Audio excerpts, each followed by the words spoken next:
239 people boarded a plane in Kuala Lumpur just after midnight on March 8, 2014. None of them arrived in Beijing.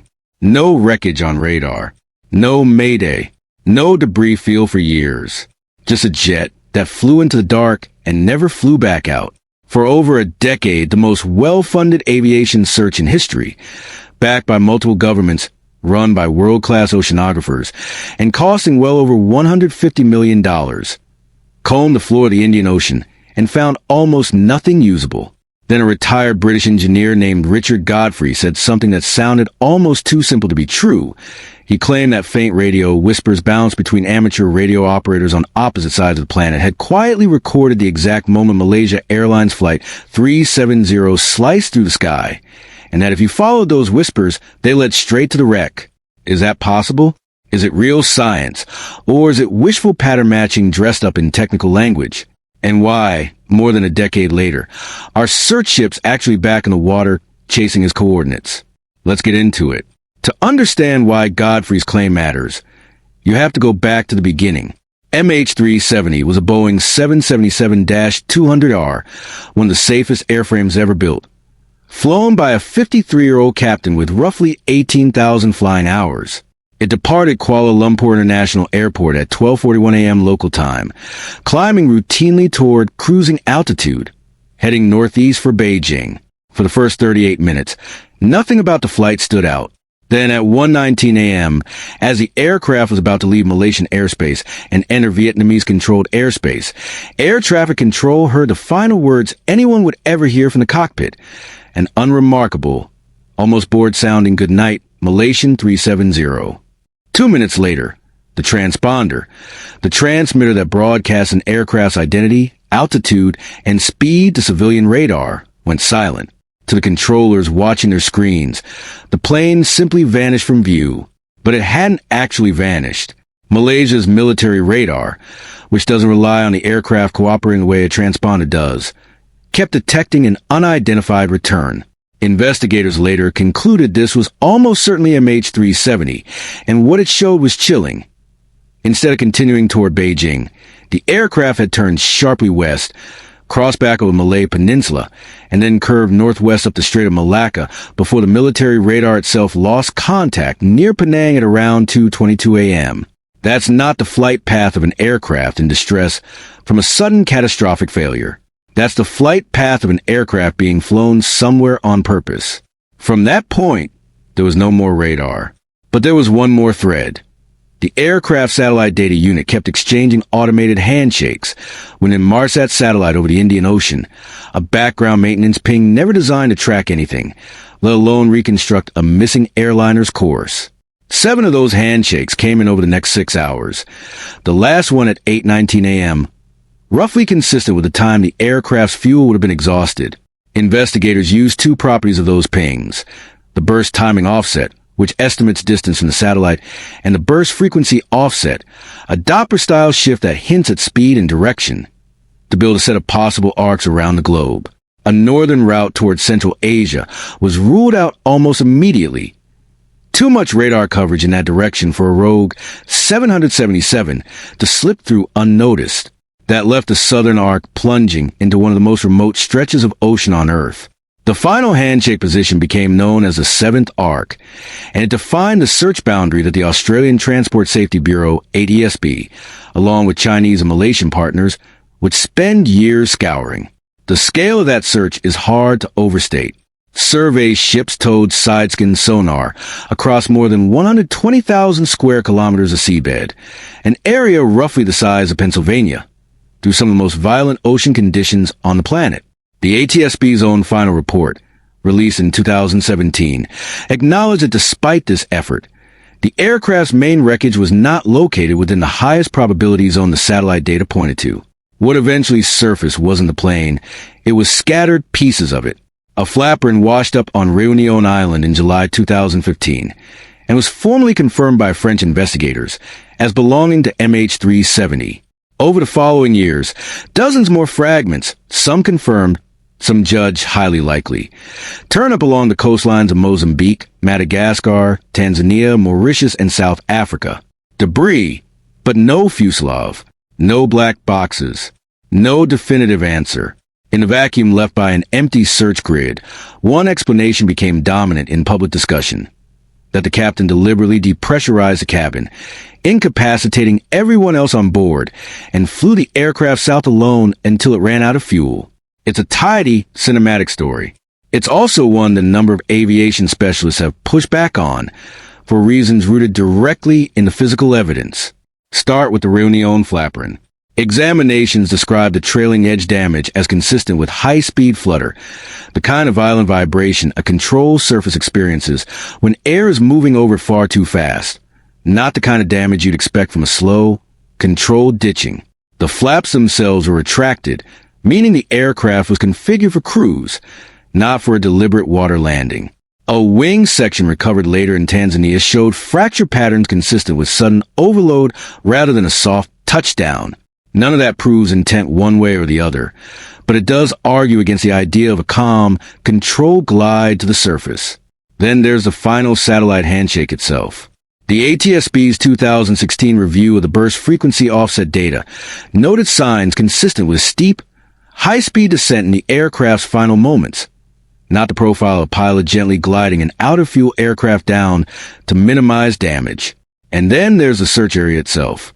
The entire 120,000 square kilometer search zone was built on a chain of assumptions: that the aircraft flew on autopilot in a straight line after the last turn, that fuel burn matched the standard performance models, that the seventh arc was itself perfectly accurate. When years of sonar coverage across that zone turned up nothing, it wasn't proof the theory was wrong, but it was proof that certainty had outrun the evidence. That gap between confident public narrative and messy physical reality is exactly the space Richard Godfrey stepped into. Godfrey isn't a psychic, a conspiracy theorist, or a Hollywood consultant. He's a retired aerospace engineer who spent his career at Boeing, IBM, and the European Space Agency's Ariane rocket program, the kind of background suited to exactly this sort of forensic reconstruction.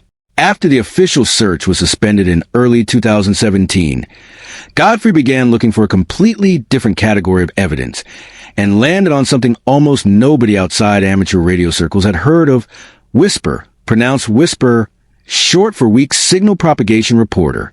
WHISPER is a protocol invented in the mid-2000s by physicist and Nobel laureate Joseph Taylor, designed for ham radio operators to test how far a very low power signal, often under 1 watt, can travel by bouncing off the ionosphere. Thousands of amateur stations worldwide send these tiny transmissions continuously, and every reception is logged in a public online database called WSPRNet, which now holds many billions of records stretching back years. Godfrey's idea was this: a Boeing 777 is a huge metal object moving at hundreds of miles per hour. If it crosses one of the countless invisible radio paths connecting a whisper transmitter on one continent to a receiver on another, it should, in theory, cause a measurable disturbance, a tiny shift in signal strength or frequency as the aircraft's fuselage reflects or scatters part of the wave. Individually, each of these disturbances is almost nothing, but cross-reference enough of them across enough paths, in the right sequence, over the right hours, and you might be able to reconstruct a rough track of where a large aircraft flew, even years after the fact, using nothing but archive data that was already sitting in a public database the whole time. It's worth being honest about where this idea sits scientifically. It is genuinely unconventional, and it has not been adopted as a standard tool by aviation accident investigators.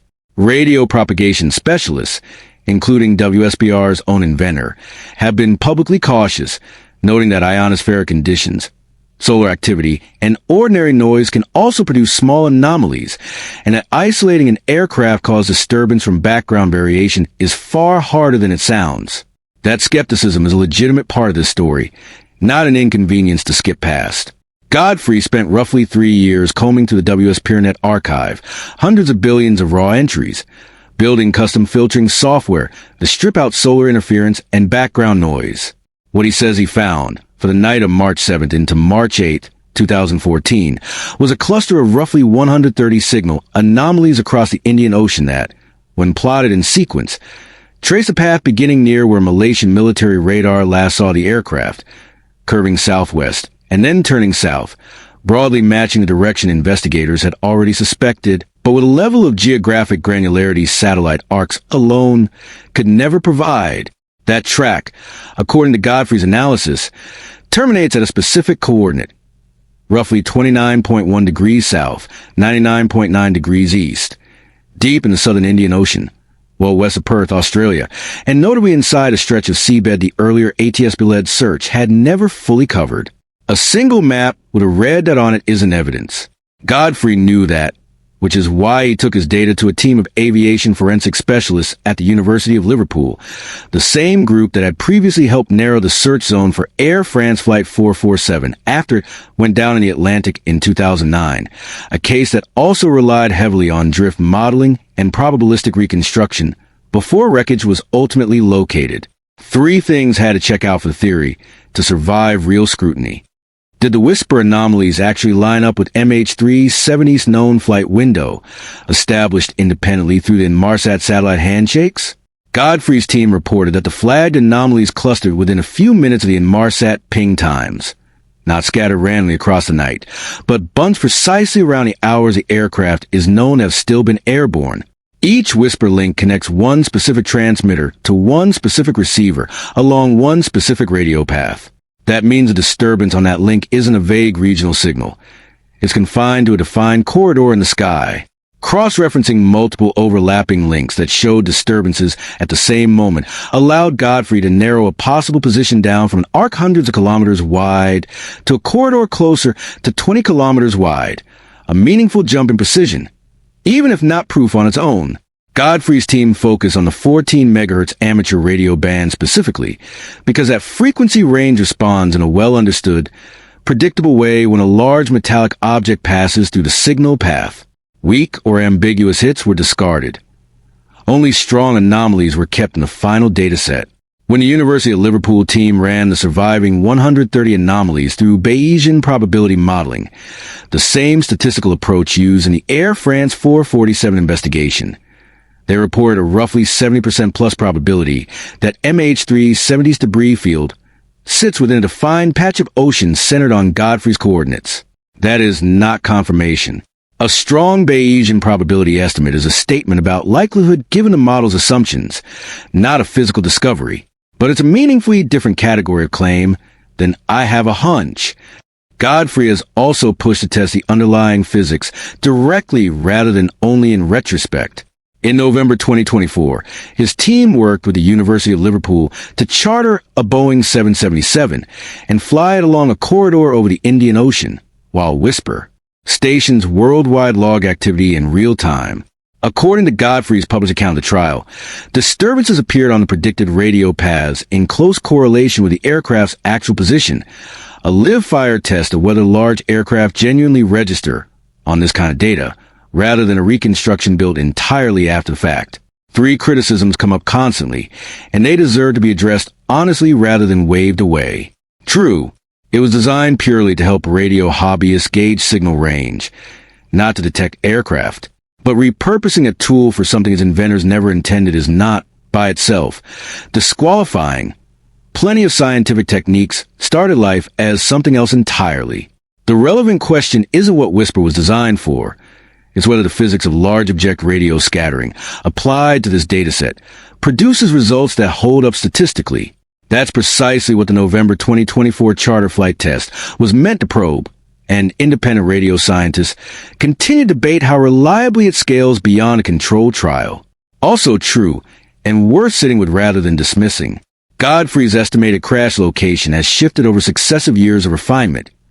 Earlier versions pointed further south, closer to 33 to 34 degrees south latitude, before later analysis settled closer to 29 degrees south. Critics reasonably ask whether that pattern reflects genuine scientific refinement, as more data and better filtering became available, or whether it reflects a moving target that adjusts to avoid being definitively ruled out. Both readings are defensible until wreckage is actually found. Godfrey and his supporters argue the location has now held steady for well over a year, which they present as evidence the model has converged rather than drifted indefinitely. This is the objection that ultimately matters most, and it remains entirely unresolved. independent drift modeling from Germany's GMR Helmholtz Center for Ocean Research, using large-scale ocean current simulations run backward from where confirmed MH370 debris washed ashore in Réunion, Mozambique, Madagascar, and elsewhere, has been cited as broadly consistent with an origin point in the vicinity of Godfrey's hotspot. That's corroborating, not conclusive. Drift modeling narrows probability. It doesn't confirm a wreck site. Here's where it's important to be precise, because this part of the story has moved since Godfrey's theory first made headlines, and the honest update is more cautious than triumphant. Malaysia's government formally agreed to a new no-find, no-fee search contract with the marine robotics firm Ocean Infinity in March 2025, with Transport Minister Anthony Loh confirming the arrangement. Ocean Infinity would cover all operational costs itself, and would only be paid a reported $70 million if substantial wreckage was actually recovered. Ocean Infinity's search vessel, the Armada 7806, supported by a fleet of autonomous underwater vehicles capable of diving several thousand meters and scanning the seabed with high-resolution sonar, began operations in a roughly 15,000 square kilometer zone centered on the region Godfrey's analysis and other refined studies had pointed toward. The search was carried out in phases through 2025, and as of mid-2026, it has not located the wreckage. Rather than closing the effort out, Malaysia's cabinet approved an extension of the Ocean Infinity agreement for another year, to the end of June 2027, specifically to allow the roughly 7,400 square kilometers of seabed still left unexamined to be fully covered. Loh has said the no-fine, no-fee terms remain unchanged, and that Ocean Infinity's vessels are expected to redeploy to the search zone between November 2026 and April 2027. The calmer season in that part of the southern Indian Ocean, after being temporarily committed to other commercial work. In other words, the theory hasn't been confirmed, and it hasn't been disproven either.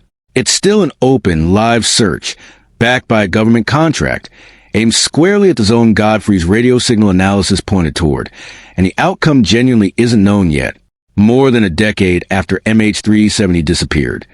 The families of 239 people are still waiting for an answer that official radar, official satellites, and hundreds of millions of dollars in conventional search technology never fully delivered. What Richard Godfrey has offered isn't a confirmed discovery. It's a rigorously argued, publicly tested, statistically modeled hypothesis, built from a technology nobody designed for this purpose, that have been taken seriously enough by governments and oceanographers to put real ships back in real water. Whether that hunt finally ends a story or simply adds one more empty search zone to a very long list is something we may not know until those vehicles finish scanning the seabed sometime in the next search window. It's worth remembering, too, how the same pattern has played out before in aviation history. Air France 447 spent nearly 2 years lost beneath the Atlantic, with several earlier search zones coming up empty before probabilistic reconstruction finally guided investigators to the right stretch of seabed. Confidence in a model and confirmation from the ocean floor are two very different things, and only one of them actually brings a family closure. What makes Godfrey's work worth taking seriously isn't that it promises certainty.